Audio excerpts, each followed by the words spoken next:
Gestion-restauration des zones humides par le Conservatoire en Lorraine. Alors, zones humides, c'est vaste. Hein. Moi, j'ai un petit peu contracté les choses, et je me suis surtout intéressé aux zones humides qui pourraient être intéressantes, particulièrement pour les oiseaux. Et donc, on va surtout parler des étangs. Il y a plein de zones humides qui sont qui sont passionnantes, mais qui n'ont pas forcément beaucoup d'intérêt majeur pour les oiseaux. Et puis bon, j'ai organisé l'exposé en 3 temps. Je vais quand même parler en quelques diapos de ce que c'est que le conservatoire, c'est pas inutile à rappeler. Ensuite, on va revenir un petit peu sur ce que sont que nos étangs, et on verra que, en tout cas pour le conservatoire, c'est pas seulement des trous d'eau avec deux roseaux et 3 canards, mais ça a bien plus d'autres fonctions. Et puis ensuite, je développerai rapidement quelques exemples de travaux qui ont été faits par le conservatoire. Alors c'est les exemples que j'ai choisis, c'est un peu arbitraire, mais je ne pouvais pas vous parler de tout ce que fait le conservatoire pendant des années. Ça prendrait beaucoup trop de temps. Alors déjà, le conservatoire en quelques mots. Hein. Donc, retenez que c'est une association, utilité publique, agréée, etc., etc. Association, ça veut dire que, j'ai oublié de le noter, mais c'est quand même important, aucun pouvoir réglementaire. Aucun pouvoir réglementaire. Simplement, celui qu'on est capable d'aller mobiliser éventuellement chez le préfet ou à la région, etc. Mais nous, voilà quoi. Hein. Donc, tout se fait sur la base du contrat, du dialogue, de la médiation. Donc, 40 ans cette année. Pour ça, on fait un grand colloque, un grand congrès aussi à la fin de l'année.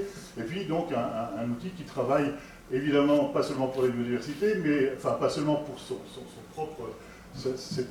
propre politique, mais également au service des collectivités et de l'ensemble des Lorrains, sachant qu'il y a des conservateurs dans toutes les régions de France. Je passe là-dessus, je ne vais pas trop traîner. Conseil d'administration qu'on a voulu particulièrement ouvert, avec bien sûr les adhérents, mais aussi des associés, des experts, naturalistes, des élus, parce qu'effectivement, la plupart de nos finances viennent d'institutions lorraines, et donc il n'est pas anormal qu'on les invite à voir vérifier ce qu'on fait de leur argent. Hein, et puis des invités qui permettent d'avoir un petit peu un panel d'autres expertises pour accompagner nos décisions.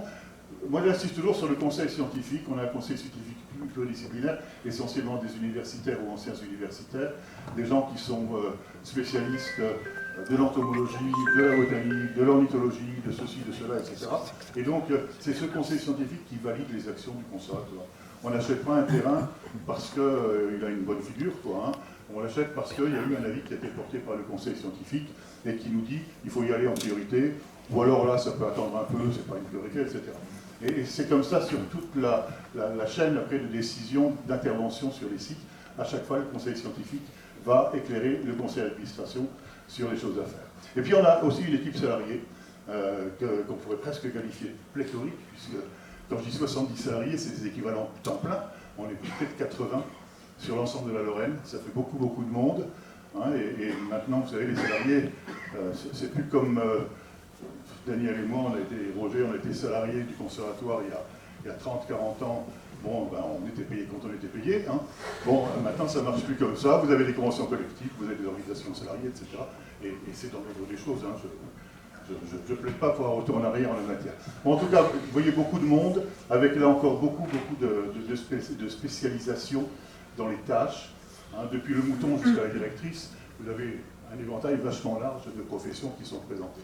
Et puis donc, effectivement, comme c'est quand même une région qui est assez grande, là, une 4 départements, et puis des implantations du conservatoire qui sont dans les sites assez bien répandus sur la région, eh bien, on a développé des antennes, et on n'a donc pas 70 salariés dans une pièce, mais on a 70 salariés sur 4 ou 5 implantations dans la région, ce qui aide aussi en termes de logistique.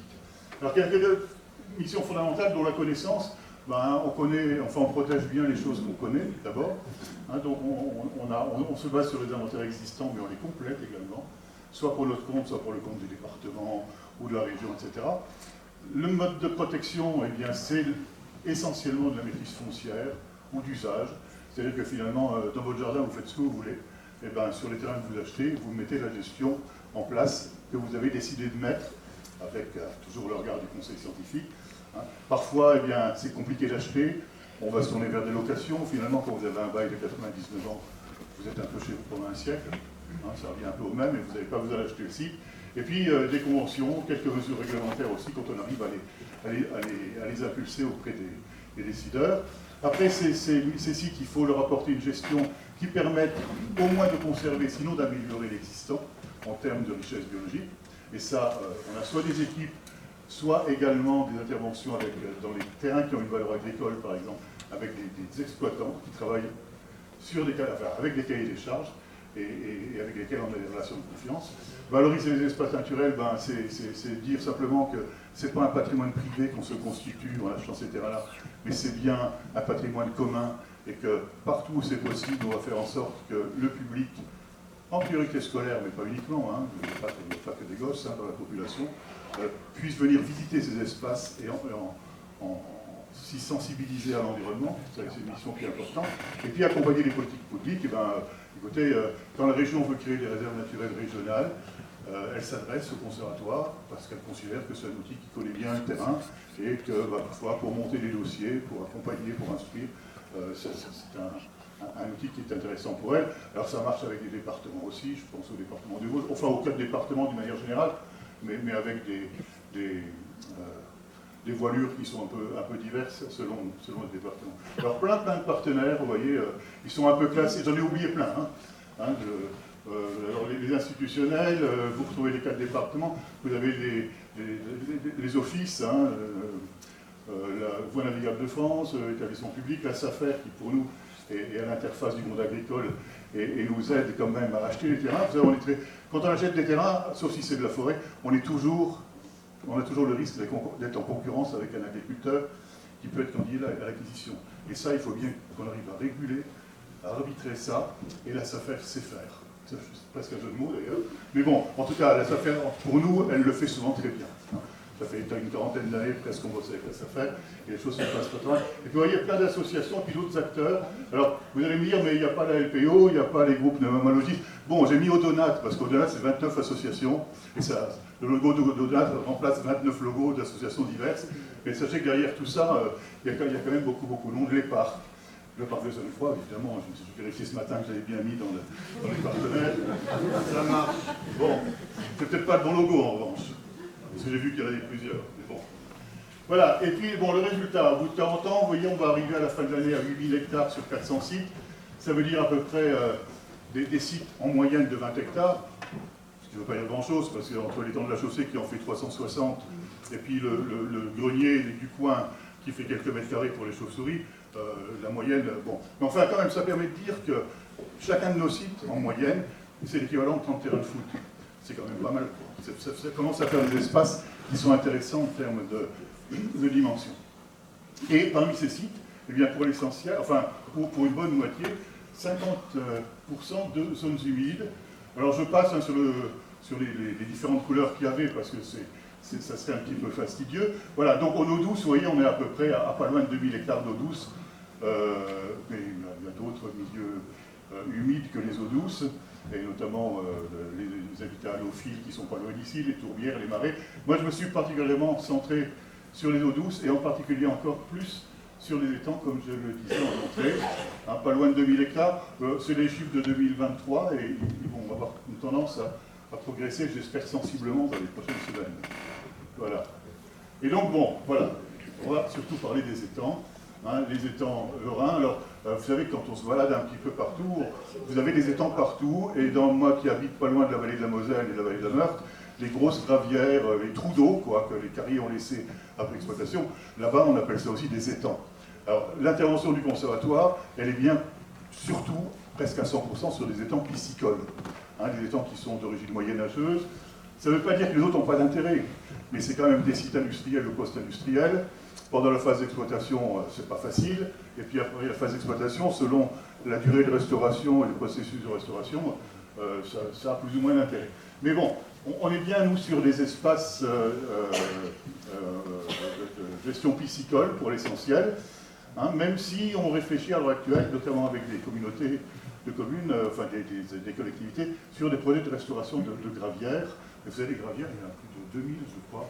Rien que sur la vallée de la Moselle, vous rajoutez celle de la vallée de la Meurthe, vous rajoutez... Enfin bref, c'est pas le boulot du conservatoire. On a plus urgent à faire que d'aller soigner les plaies qu'ont ouvert les carriers pendant leur exploitation. Voilà, alors les principales zones d'étangs, en Lorraine, écoutez, le pays des étangs, on est dedans, en plein sud. La Voivre, qui est quand même une zone d'étang extrêmement étirée, nord-sud, et puis l'Argonne, qu'on partage avec nos amis champardonnais. Donc en gros, sur la Lorraine, on compte qu'il y a 7000 hectares de plans d'eau vidangeables, c'est-à-dire des étangs au sens où on l'entend nous dans nos réceptions. Et voilà ce qu'a réalisé le Conservatoire à ce jour en matière d'acquisition ou de gestion à long terme d'étangs. Le Bischwald que vous connaissez, étang rouge du moulin à Welshof. Welshof, c'est tout neuf, les étangs à Welshof. J'ai mis en rouge des projets qui sont vraiment sur le feu, et on attend vraiment que... ça devrait être une affaire de quelques semaines, j'espère. Sinon, Daniel, je ne sais pas ce qu'on va faire, mais... Bon, vous voyez, bon, donc je pense que sur le pays des étangs, ça commence à être pas mal. Et si effectivement on avance dans ce dossier, il n'y a pas de raison qu'on n'avance pas d'ailleurs, avec M. Villiers, c'est là toute une chaîne d'étangs entre l'Indre et puis l'étang de Bru, là, qui est déjà à nous. C'est toute une chaîne d'étangs qui va faire un ensemble formidable, quoi. Et l'écosystème global avec l'Indre et tout ce qui est autour. Bon, on aura fait un super truc, voilà.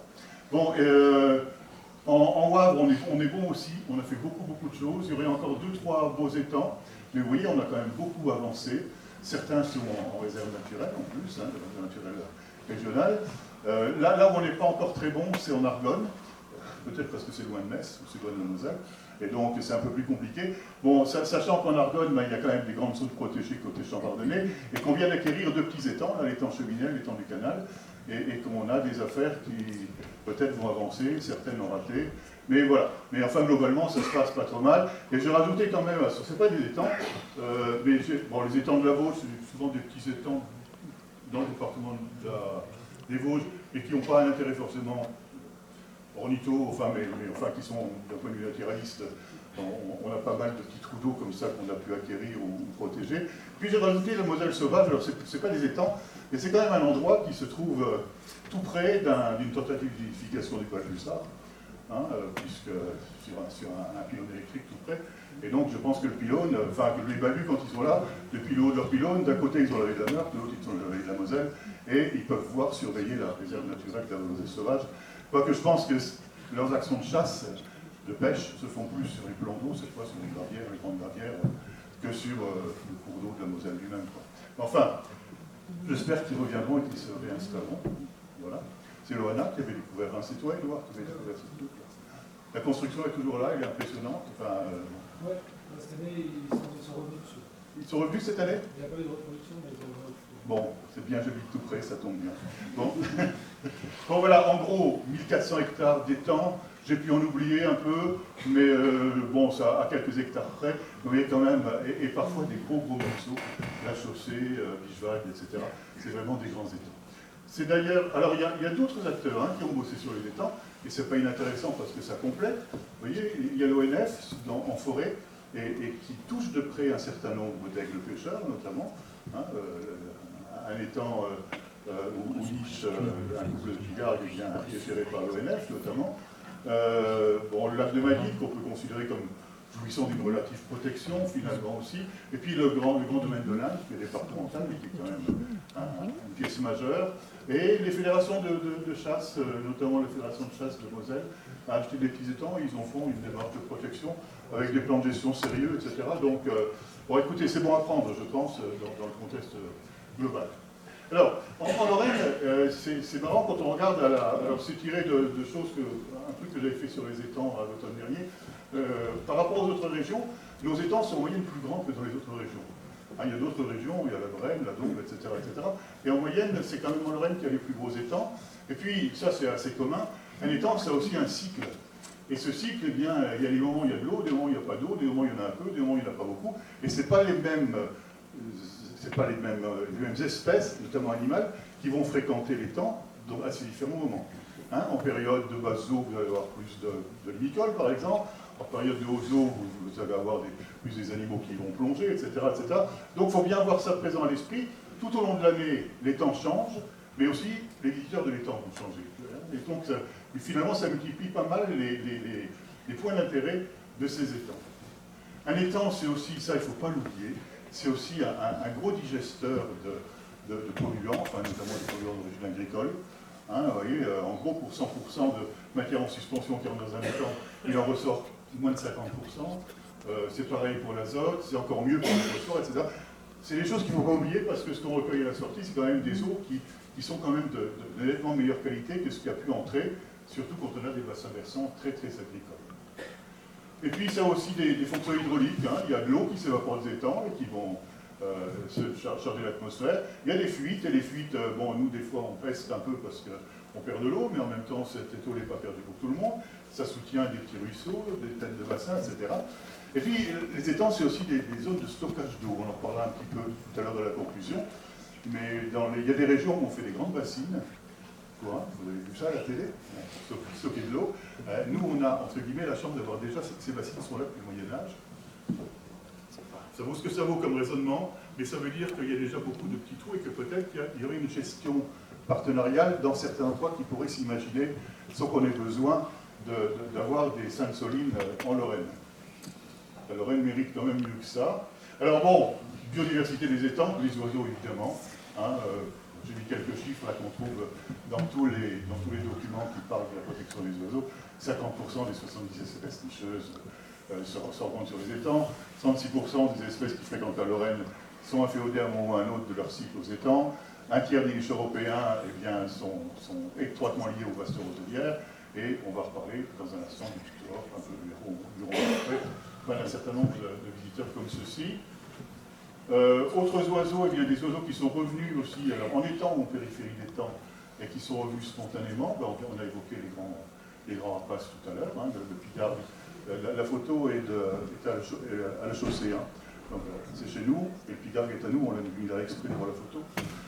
Non mais voilà, c'est une photo, c'est un naturaliste sur la chaussée qui a pris ce cliché, qui est assez joli, je trouve. Hein. Voilà, donc, et on a réussi aussi, enfin on a réussi, non, on va pas dire ça comme ça, mais on a pu observer le retour de la cendrée, on a pu observer le retour de la cigogne noire, et c'est quand même des oiseaux qui, à un moment ou à un autre de leur cycle, sont quand même liés à ces plans d'eau. La cendrée, presque pas pour la Nidif à coup sûr, la cigogne noire plus pour des rassemblements internuptions, mais on va l'évoquer un petit peu plus tard. Donc voilà, des hôtes vraiment très emblématiques qui viennent sur nos étangs. Alors des batraciens, vous savez, la rainette, quand on arrive à la frontière allemande, il n'y a pratiquement plus de rainette au nord. Hein, donc l'importance de la population de rainettes mosellanes pour éventuellement une reconquête des pays plus au nord est quand même fondamentale. Bon, les Kiros, hein, c'est quand même les étangs, c'est des zones où il y a beaucoup d'insectes, et donc les Kiros, on trouve encore des gardes-manger assez intéressants. Les poissons, alors c'est développement dirigé, mais pas toujours. Enfin, en tout cas, nous, en tant que conservatoire, on a des cahiers des charges qui nous permettent aussi de ne pas seulement avoir de la population, de la production de carpes à la tonne, mais avoir d'autres espèces qu'on peut sélectionner avec le pisciculteur et qui sont un petit peu plus patrimoniales. C'est pas facile, hein, mais on y arrive. Beaucoup d'invertébrés, alors bon, les libellules, 2 tiers des libellules sont liés aux étangs en Lorraine, plein de petits insectes, et notamment les chiroptères, les coléos, etc. Enfin, je vais passer là-dessus parce que c'est un monde gigantesque. Et puis également des mollusques, on les oublie un peu, mais on a quelques mollusques précieux, comme le vertébrate des moulins, qui est la directive Habitat, et qui permet donc de faire avancer des dossiers européens grâce à sa présence sur les îles. Voilà, la flore, je ne vais pas oublier, mais on va passer assez vite. Donc, et là encore, on retrouve ce que je disais, la saisonnalité. Hein, quand vous avez plein d'eau, ben vous avez la grande douve, vous avez des roselières, et quand vous avez plus d'eau, vous avez d'autres plantes qui apparaissent, la flore des insectes. Hein, et surtout, on va retenir quand même, pour parler des roselières, l'organisation de ces roseaux en ceinture. Et c'est là qu'on va revenir un petit peu à nos oiseaux. Alors, très schématiquement, on n'a pas toutes ces espèces en Lorraine, hein, mais imaginez, dans un monde idéal où toutes ces espèces coexistent, eh bien, en fonction du faciès de la roselière, vous avez différents types d'oiseaux qui vont venir coloniser ces milieux. J'insiste pas là-dessus, c'est un document que vous pouvez retrouver à peu près partout, je pense aussi. Et une chose aussi, c'est qu'on s'est vite rendu compte, et depuis longtemps, de l'importance des ceintures de roseaux. Et la région Lorraine, et je me tourne vers Daniel Béguin parce qu'à l'époque, il était le chef d'orchestre de cette mesure, la Lorraine a été, je crois, une des seules régions en France, voire la seule, à mettre en place une mesure environnementale en faveur des roselières. C'est-à-dire dédommager les pisciculteurs qui acceptaient de gérer leurs roselières de façon respectueuse pour la biodiversité. Ça s'est fait en région Lorraine, ça s'est arrêté quand il y a eu la fusion des 3 régions. On a réécrit l'année dernière avec le parc et avec la Fédération des pisciculteurs au président de région pour lui dire ce serait quand même vachement bien si on pouvait relancer ça. Et ben pour le moment, on n'a pas de réponse. Ben, il y a peut-être d'autres priorités aussi, mais on va relancer de toute façon ça. C'était quand même une mesure importante, vraiment importante. Vous voyez, 46 étangs, 1400 hectares, pour 465 hectares de rosières, c'est pas neutre hein, sur une région comme la nôtre. Alors, quelques actions phares. Alors, je vous ai dit, hein, c'est très arbitraire. Première action phare, c'est ce qu'on essaye de faire sur le Butor. Hein, on ne le sait peut-être pas assez, mais la dernière population continentale un peu consistante de Butor, elle est en Lorraine. Et elle n'est pas partout, elle est en Meuse, elle n'est même plus en Moselle. En Moselle, il n'y a plus de Butor, sauf en hiver. On parle là de Butor nicheur. Hein. 5 minutes, ce sera même de trop. Voilà. Donc, ces butors, on essaye d'en faire un suivi des... Alors, la plupart des couples sont sur les étangs du conservatoire, autour de la chaussée, notamment.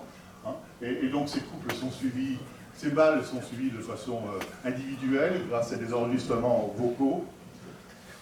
Les tableaux, là, c'est juste pour vous montrer qu'on a quand même globalement une contraction des enregistrements, ce qui montre qu'il y a quand même une baisse de ces oiseaux, qui sont quand même pas très nombreux. Et c'est une population qui est fragile, et d'autant qu'elle est vraiment limitée à quelques étangs noirs. Alors ce qui nous encourage, c'est que les Britanniques sont passés de quelques couples à 200 et quelques l'année dernière. Hein, je ne sais pas, ils étaient au moins d'une vingtaine, je crois, en 97. Hein, ils sont à 300, 230 ou quelque chose comme ça maintenant. Donc il y a des savoir-faire, il y a des endroits où ça marche, et il faut qu'on arrive à travailler comme eux pour faire avancer un petit peu les choses. Voilà pour le Butor. Le Butor, on a aussi, il y a longtemps, on a aussi construit, alors à l'époque les grues n'étaient pas si nombreuses que maintenant, on n'arrive plus à faire ce programme, on a fait un programme pour favoriser le stationnement des grues dans un secteur qu'elles aimaient bien, hein, on a conforté les zones humides qu'elles utilisaient, et on a fait ce programme entre 90 et 94, et en 95 on a eu le premier nid de grues qui s'est fait à très étroite proximité, quoi, hein, c'est une affaire de 1,5 km, 2 km, hein, alors bon, c'est grâce au conservatoire ou pas, hein, mais enfin, en tout cas, c'est là qu'elle s'est installée, c'est pas ailleurs. Hein, et depuis, évidemment, ces populations, vous avez les photos des nids, là, enfin, c'est les nids de l'époque, c'est des diapos qui sont retirés, hein, donc la qualité ressort un petit peu comme elle peut. Donc ça, c'est la zone quand elle a été achevée. C'est les premiers nuits où on a pu faire des photos. Et puis, les premiers nids de, je crois que c'est juste 96, c'est 97. Donc ça remonte un petit peu, maintenant ça se conforte. La cigogne noire, et ça, moi je remercie la Loana cette fois, qui a attiré notre attention un jour sur les stationnements de cigognes noires qu'il pouvait y avoir à l'automne sur certains de nos étangs. Hein, là, on est sur l'étang de Gérard Sass en Wavre, et c'est une vraie responsabilité. Alors, pourquoi là? Alors, il y avait d'autres étangs aussi à côté, hein, mais notamment l'altitude, le niveau d'eau, etc. Et ça, il faut qu'on l'intègre dans nos plans de gestion, même si c'est que du stationnement post-nuptial. C'est quand même extrêmement précieux parce que, il me semble, pour avoir relu les rapports récemment, il y en avait presque autant qu'au lac du Der ou au lac de la Forêt d'Orient. C'était un site qui était quand même assez majeur. Je parle de la forêt, hein, en particulier les temps là, mais la forêt de manière générale avec ses plantes. Voilà, et puis le dernier exemple que j'ai choisi, c'est la restauration des plantes d'hirondelles, ça quand même faut en parler. Alors on ne parle plus d'oiseaux là, on parle de milieu, un étang qui avait été asséché dans les 60-70, qu'on a réussi à racheter après bien des péripéties, et on n'a pas pu le remettre en étang, mais on a donc recréé un lit de ruisseau, complètement un ruisseau, pratiquement de tout là-dedans, avec des mares, avec des zones humides, etc. Il y a une vidéo que je vous proposerai d'aller voir sur votre ordinateur si vous voulez, hein, et voilà un petit peu ce que ça donne. Alors, ça c'est un tout petit bout, hein, c'est sur 3 km. Hein, donc tout cet espace a été restauré par le conservatoire, ça a duré des travaux qui ont duré plus d'1 an, presque 2 ans, avec des surprises, des espèces protégées, donc il a fallu adapter les travaux, parce qu'il fallait respecter tel coquillage, etc., etc. Et puis, comme ce travail était bien fait, écoutez, au mois de mai dernier, on a eu la chance d'avoir le ministre, il y avait encore un ministre de la biodiversité à l'époque, qui est venu nous remettre le diplôme de lauréat de ce projet de restauration, donc M. Berville était là. Et pour moi, cerise sur le gâteau, parce que ça ne m'intéresse pas trop la restauration de site, mais cerise sur le gâteau, au mois de janvier, le site était inondé et il y avait 7000 grues en dortoir qui passaient leur nuit là. Pour moi, c'est l'essentiel. Bon, voilà. Donc, pour conclure, vous voyez qu'on a engagé une politique qui est certes très dynamique, qui est soutenue, hein, bien soutenue quand même par nos partenaires, des résultats qui sont vraiment très intéressants, des programmes de restauration qui prennent aussi maintenant de plus en plus d'ampleur, et notamment avec l'aide de techniciens du conservatoire Sainte-Croix a restauré un de ses étangs dans son domaine. Et puis on commence à avoir une couverture territoriale qui est quand même assez pertinente. Quelques sujets d'inquiétude, la profession et les pratiques agricoles, ces étangs piscicoles et les restaurants piscicoles, donc on trouvera des gens pour les pêcher. Et la profession est dans une situation qui n'est pas simple de ce point de vue-là. Bon, les espaces invasifs, bon, il y en a partout, donc on voit. Ces histoires de multifonctionnalité, hein, ces bassines dont je parlais, est-ce qu'on peut faire des réserves d'eau et des biodiversités? Ça dépend, les niveaux d'eau c'est quand même majeur hein, dans la gestion des espèces. Donc c'est pas si simple que ça, même si l'idée peut être séduisante. Photovoltaïque flottant, il semble que ce soit un petit peu en voie d'évacuation. L'évolution climatique qui font que des fois on a des accidents. Voilà, la roselière de l'étang d'Amel, au mois de juillet 2022, il faisait très sec. Il y avait une petite étincelle d'un tracteur qui est passé à côté et on a perdu 2 hectares de... Alors, rassurez-vous, 15 jours après, c'était tout vert. Hein. Ça repousse très vite. Mais enfin, quand même, c'est un peu traumatisant quand vous avez des pompiers qui arrivent là. Enfin, voilà, on a encore beaucoup de choses à faire. Et je vous remercie pour votre attention.